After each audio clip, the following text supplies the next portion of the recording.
Hello दोस्तों, कैसे हैं आप। आज की कहानी का नाम है समझदार। ऑफिस आया तो राधिका रोज की तरह मेरा चाय पर इंतज़ार कर रही थी। ये हमारा सालों पुराना नियम था। मैं जब तक फ्रेश होता हूँ राधिका चाय ले आती है। और चाय का घूंट भरते हुए मैंने उससे पूछा, विपिन से बात हुई? परसों आ रहा है ना? नहीं, कोई फ़ोन तो नहीं आया। अच्छा है, आ जाए, सब तुम्हारा दिल बहल जाएगा। उसने कोई जवाब नहीं दिया। मैं थोड़ा हैरान हुआ आज तक कि वो अपनी प्रतिक्रिया जल्दी नहीं देती। मन ही मन पता नहीं क्या सोचती रहती है, पर हाँ, खुश रहती है। उसके चेहरे पर इस उम्र में भी एक चमक रहती। सुंदर तो वो हमेशा ही लगती रही है, पर आजकल एक आभा है उसके चेहरे पर। मैं उसे निहार रहा था और वो चाय पीने में मगन थी। सुंदर सी कॉटन की साड़ी, उस पर ढीला सा जुगड़ा, माथे पर बड़ी सी बिंदी, एक हाथ में घड़ी, दूसरे हाथ में पिछले महीने ही खरीदा सोने का कंगन पहने वो बड़ी अच्छी लग रही थी। आजकल मैं उससे जितना सोचने लगा हूँ उतना तो मैंने जवानी में भी नहीं सोचा होगा उसके बारे में। उसने जैसे ही पूछा, आप क्या सोच रहे हैं? मेरा मोबाइल बज उठा। विपिन, हमारे बड़े बेटे का फ़ोन था। कह रहा था, पापा हम लोग परसों नहीं आ पाएंगे। मैं चौंका। क्यों, क्या हुआ? नीता को अपने भाई के घर जाना है, उसकी भतीजी का बर्थडे है, तो उसके बाद आ जाना। दिवाली की तो छुट्टियां होंगी, अभी रिंकी के स्कूल का भी नुकसान नहीं होगा। नहीं पापा, उसके बाद ऊटी जाने का मन है नीता का। मैं फिर कुछ नहीं बोला। ठीक है, जैसी तुम्हारी मर्जी, महक कह कर मैंने उदास मन से फ़ोन बंद कर दिया। राधिका ने शायद बातचीत से अंदाज़ा लगा लिया था। उसने कुछ भी नहीं पूछा तो मैं हैरान हुआ। खुद ही बताया विपिन नहीं आ रहा। पहले अपने साले के यहाँ, फिर ओटी जाना है उसे। ठीक है, कोई बात नहीं, कहकर राधिका ने आराम से अपनी चाय की आखिरी घूंट लेते हुए उठते हुए कहा, अब आप थोड़ा आराम कर लीजिए, मैं थोड़ा सैर करके आती हूँ। वो मेरे उत्तर की प्रतीक्षा किए बिना बहुत सहजता से मुस्कुराती हुई अपना रुमाल और घर की चाबी लेकर रोज की तरह चली गई और मैं हैरान सा बैठा रह गया। राधिका, मेरी सब गुण संपन्न पत्नी, क्या मुझसे अपने दिल का हाल भी नहीं शेयर करेगी? कितना दुख हुआ होगा उसे बेटे बहू पोती के न आने का। कैसे मन में ही रख लिया अपना दुख। बेचारी कितनी दुखी होगी। मन ही मन मैंने ऐसे ही उठकर चौथी मंजिल पर स्थित अपने फ्लैट की बालकनी से नीचे देखा। राधिका हंसती मुस्कुराती अपनी सहेलियों के साथ आगे बढ़ रही थी। बेचारी कैसे बनावटी हंसी हंस रही होगी। क्या ये बात सच है जो मैंने कहीं पढ़ी थी कि हर नारी स्वभावतः एक अच्छी अभिनेत्री होती है? मैं खुद ही इस बात पर मुस्कुरा दिया। मैंने रोज की तरह बेडरूम में लेटकर थोड़ी देर टीवी देखा, साथ साथ अपने विचारों में डूबता रहा। मैंने रिटायरमेंट में अभी 2 साल बचे हैं। हमारा बड़ा बेटा विपिन, उसकी पत्नी नीता और बेटी पिंकी पूना में रहते हैं। छोटा बेटा विनय अपनी पत्नी नेहा और बेटे शाश्वत के साथ बेंगलोर में कार्यरत है और हम दोनों पति पत्नियां मुंबई में अपनी सुविधा अनुसार दोनों बेटे यहाँ आते जाते रहते हैं। पर कुछ दिनों से देख रहा हूँ यहाँ आने में उनकी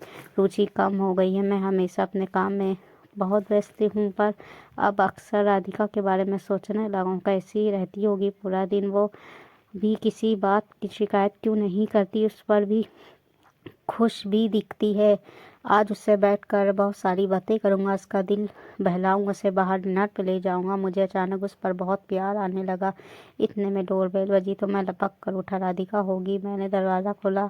वही तो रुमाल से अपना गला थपथपा रही थी। मैंने प्यार से पूछा, गर्मी लग रही है, पानी पियोगी? नहीं नहीं, ठीक है, पी लूँगी।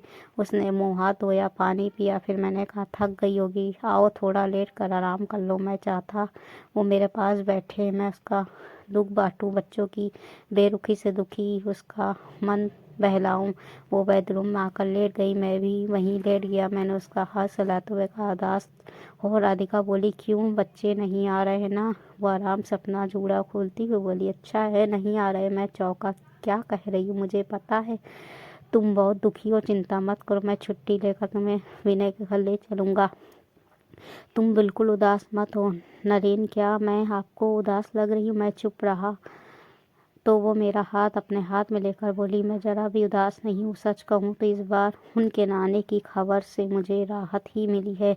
कमर दर्द के कारण अब ज़्यादा काम होता नहीं है और उन सब के आने से काम बहुत बढ़ जाता है और वे तो मेहमानों की तरह ही आती हैं। मुझे लगा मुझे भी समझदार हो ही जाना चाहिए। उनसे क्या उम्मीद रखूं? मैं समझ गई हूँ उनकी दुनिया अलग है और हमारी अलग।